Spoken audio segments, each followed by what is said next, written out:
Welcome back to Stu Studio, Conservative Takes on Music.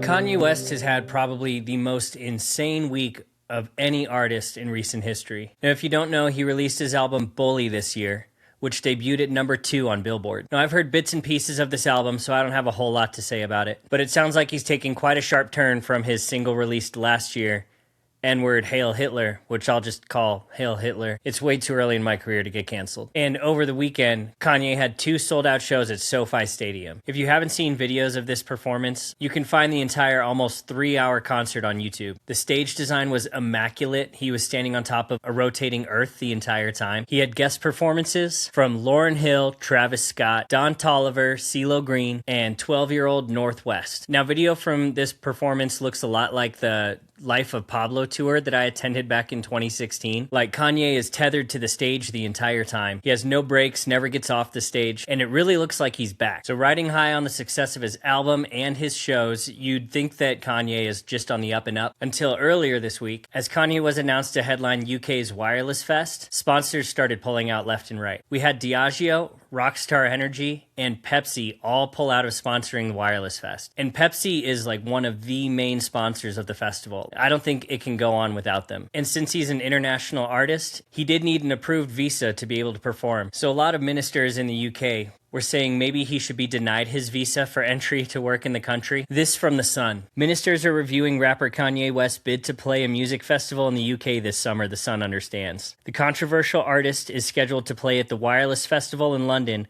but any permission to entering the country is being carefully considered.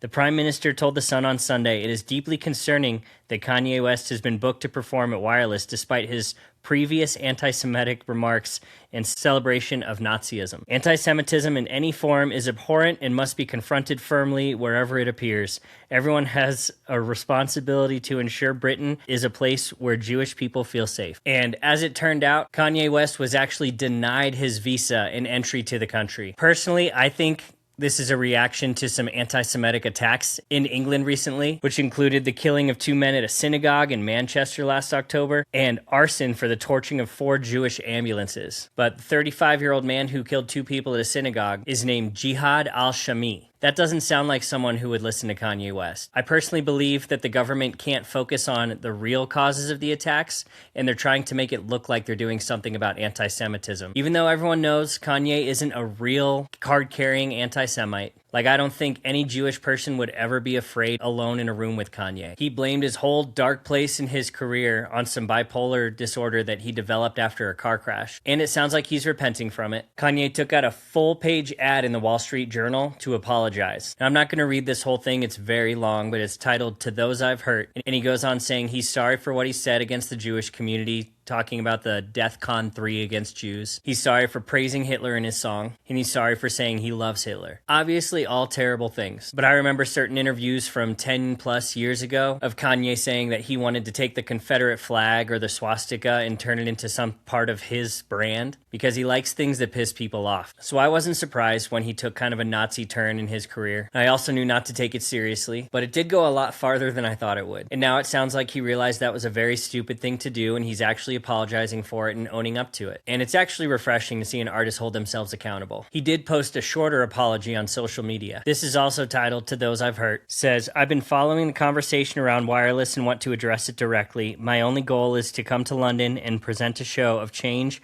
bringing unity, peace, and love through my music. I would be grateful for the opportunity to meet with members of the Jewish community in the UK in person to listen.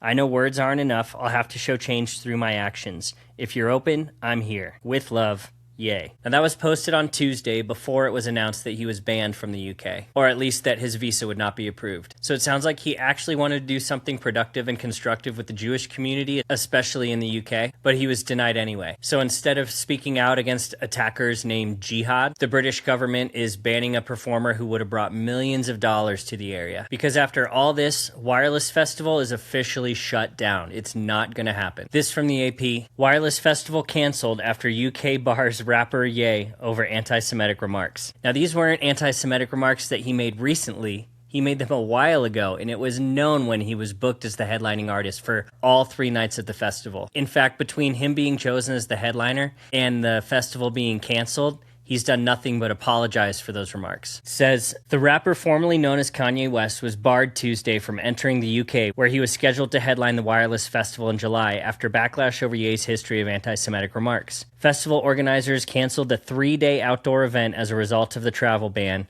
and said those who had bought tickets would get refunds. It really sounds like he was the main and maybe only attraction to bring people to Wireless Fest. So the whole thing hinged on Pepsi and Kanye, and both of them are gone, and the show cannot go on. Says, Ye applied for electronic travel authorization to visit the UK, but it was blocked by the government on the grounds that his presence in the country would not be conducive to the public good. I love that the Prime Minister, Keir Starmer, is weighing in on this. Says Kanye should never have been invited to headline Wireless. Prime Minister Keir Starmer said in a statement posted on social media, this government stands firmly with the Jewish community and will not stop in our fight to confront and defeat the poison of anti-Semitism.